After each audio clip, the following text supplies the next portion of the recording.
everyone, today's podcast is of IS-24 related party transaction. It's a pretty small standard but is a very important standard because companies do manipulation using related parties. Now, who are related parties? The standard defines related party transaction as transfer of resources, service or obligations between related party regardless of whether price is charged or not. So, related party transaction is a transaction in which we are going to transfer resources, services or obligation between the related parties irrespective whether price is charged or not. So, who is a related party? Related party, a person or an entity that is related to the entity that is preparing to the financial statement. For example, we. For example, we are an entity. For us, a person or entity can be related to the entity. How it can be related? First, it is personality that has a control or joint control of reporting entity. Significant influence over reporting entity. Key management personnel of own entity. Key management personnel of parent. Elaborate, the personality has control or joint control over reporting entity. Either we are a subsidiary of someone, a whole owned subsidiary, or a joint control owned subsidiary, or significant influence over reporting entity. We are an associate of some other entity. We are reporting entity in this example. Key management personnel of own entity means our key own management personnel means senior members, senior or higher official people. Key management personnel of parent means if you are a subsidiary, our parents' key management personnel are also our related party. Now, second related party can be an entity, parent, subsidiary and fellow subsidiary.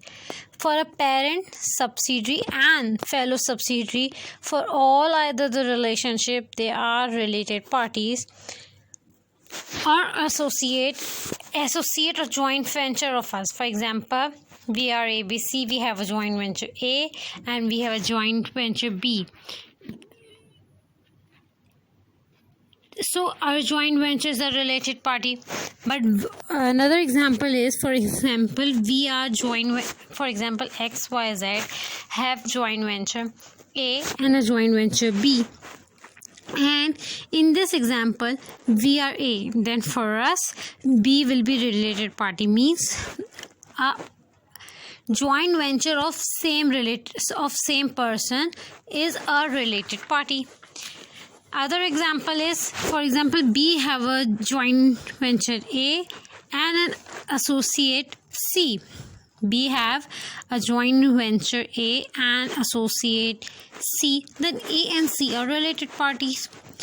Our joint venture A and associate B, then for us B will be related party. Our company, post-employment benefit company. Our company's post-employment benefit company will be a related party. Parents' post-employment benefit company is your related party. An entity control, joint control by a person identified. Entity that has significant influence on us. Entity or group members providing key management service to the entity or parent of reporting entity. There are times when group of people, key management personnel like a director is providing the service, so that is also a related party. Following are not the related party. It is being cleared by the standard itself that following are not the related parties. Entities that have common directors or key management personnel. For example, Pepsi and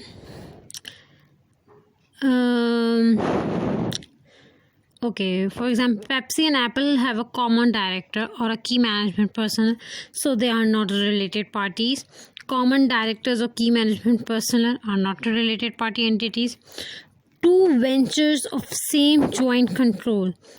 Two ventures of same joint control. For example, A and B have a joint venture C and a joint venture D. So C and D are not a related party of the same joint control. Major customers and suppliers are not key parties, are not related parties, sorry.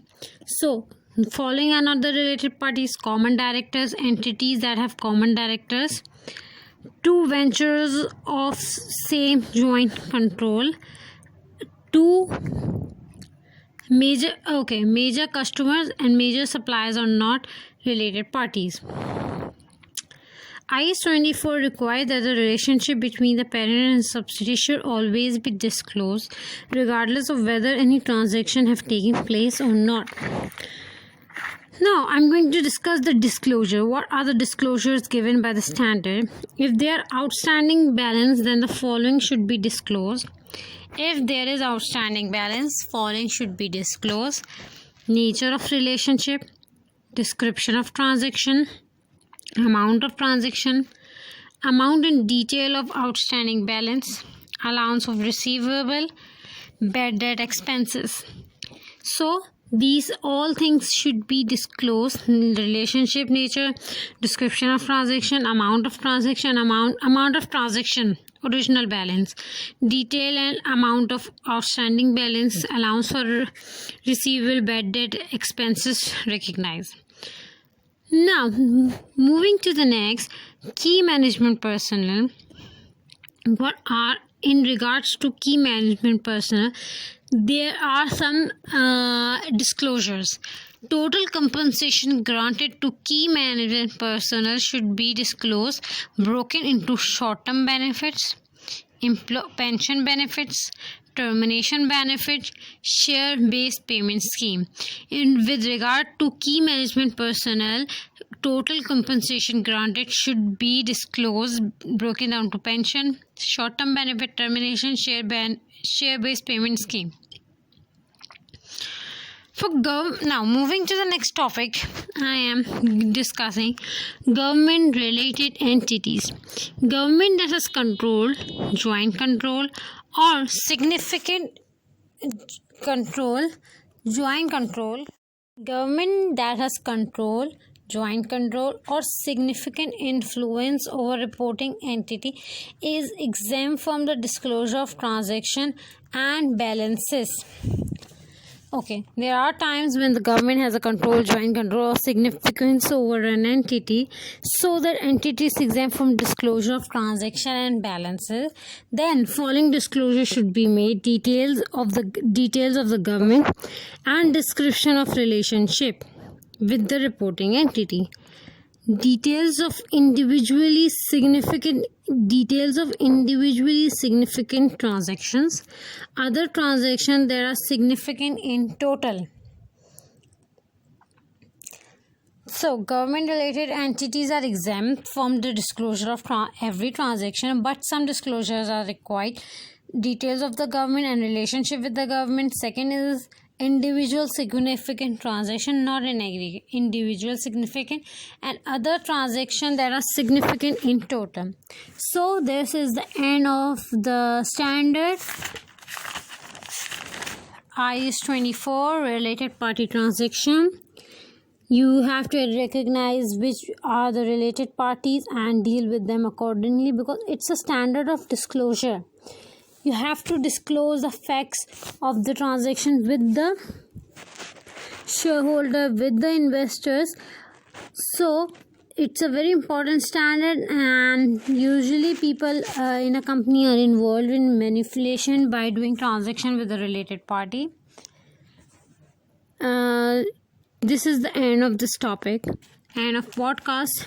Do give me a feedback in the comment section. Subscribe to my channel and feel free to share this video with your friends and colleagues. Bye.